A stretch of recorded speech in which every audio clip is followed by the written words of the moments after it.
अस्सलाम वालेकुम प्यारे क़ारीन। आज हम अपनी किताब मोहम्मद बिन कासिम के 5वें बाब को ही आगे शुरू करने वाले हैं। तो आइए शुरू करते हैं। जहाज पर नाहीद के अलावा दूसरी अरब औरतें भी मर्दों के शाना बशाना लड़ रही थीं। हाशिम देर तक दूसरे बच्चों के साथ एक कोने में छुपकर न बैठ सका।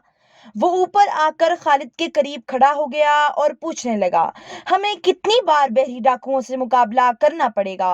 खालिद ने कमान में तीर चढ़ाते हुए मुड़कर देखा। हाशिम के करीब माया देवी हैरान और शुशुद खड़ी थी। इसने कहा, माया देवी, तुम हाशिम को नीचे ले जाओ। माया देवी हाशिम को उठा रही थी कि एक सनसनाता हुआ तीर आया और हाशिम के सीने में पेवस्त हो गया। माया देवी ने भागकर इसे एक कोने में लिटा दिया और तीर निकालने की कोशिश करने लगी। हाशिम एक हल्की सी आह और मामूली सी कपकपाहट के बाद ठंडा हो गया। माया देवी सिसकियां लेती हुई थी, लेकिन पीछे से एक मजबूत हाथ की गिरफ्त में बेबस होकर रह गई। कौन? गंगू? इसने चांद की धीमी रोशनी में आंखें फाड़ कर देखते हुए पूछा। हाँ, मैं हूँ। कालू, उठा लो इसे। अगर शोर मचाए तो गला घोंट देना। कालू माया देवी को उठाकर जहाज की पिछली तरफ रस्सी की एक सीढ़ी से उतरकर एक कश्ती पर सवार हो गया।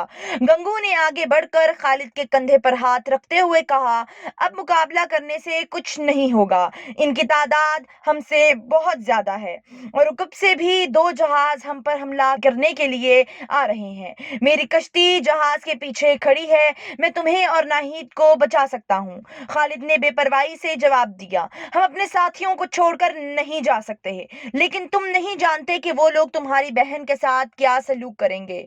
लेकिन मैं जहाज की तमाम औरतों को अपनी बहन ही समझता हूँ। अब जयराम की दगाबाजी से मुझे किसी पर एतमाद नहीं रहा। एक तीर नाहिद को लगा और वो पसली पर हाथ रखकर बैठ गई।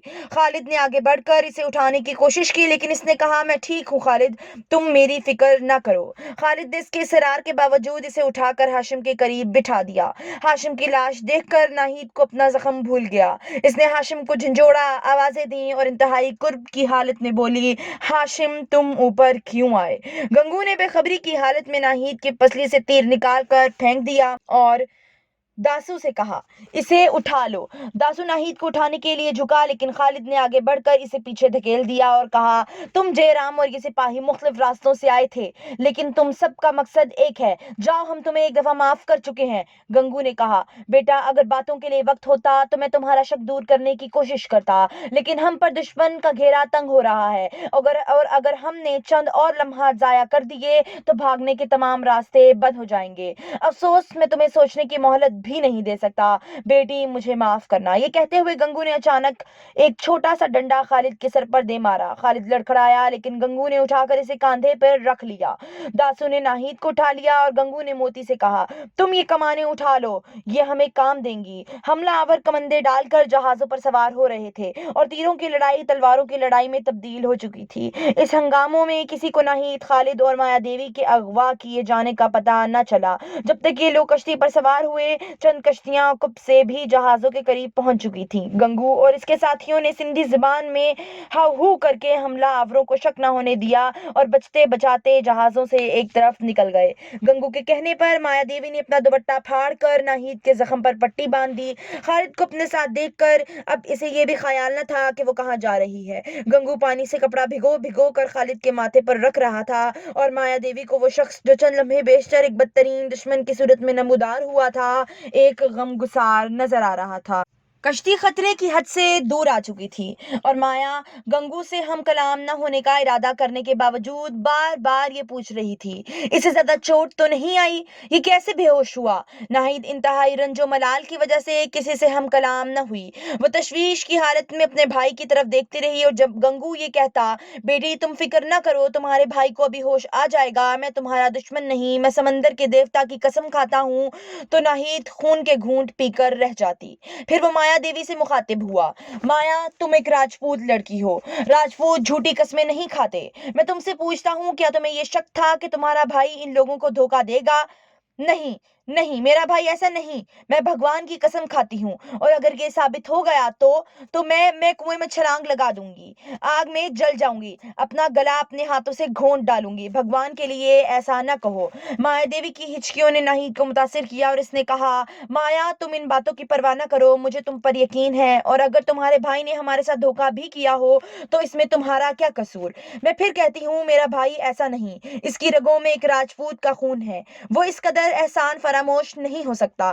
ناہید نے کہا، اس وقت ہمارا دشمن وہ ہے جس نے ہمیں زبردستی جہاز سے اتارا، وہ ہمیں کسی نامعلوم جگہ پر لے جا رہا ہے۔ گنگو نے کہا، بیٹی کاش میں تمام بچوں اور عورتوں کو اپنے ساتھ لا سکتا، لیکن اس کشتی پر صرف اتنی سواریوں کی جگہ تھی، تم نوجوان ہو اور میں تمہیں ایک بے رحم دشمن کے ہاتھوں سے بچانا چاہتا ہوں، اور مایا دیوی تم شاید باقی سب کو بچا سکو، میں تمہاری آزادی کے بدلے باقی لوگوں کو آزاد کروانا چاہتا ہوں۔ خالد نے ہوش میں آ کر آنکھیں کھولیں اور حیران ہو کر سب کی طرف دیکھا۔ گزشتہ واقعات یاد آتے ہی وہ اٹھ کر بیٹھ گیا اور دکھتے سر پر ہاتھ رکھتے ہوئے بولا، ہمارا جہاز کہاں ہے؟ ہم کہاں جا رہے ہیں؟ گنگو گنگو ظالم دغاباز فریبی، تم نے ہمارے ساتھ یہ سلوک کیوں کیا؟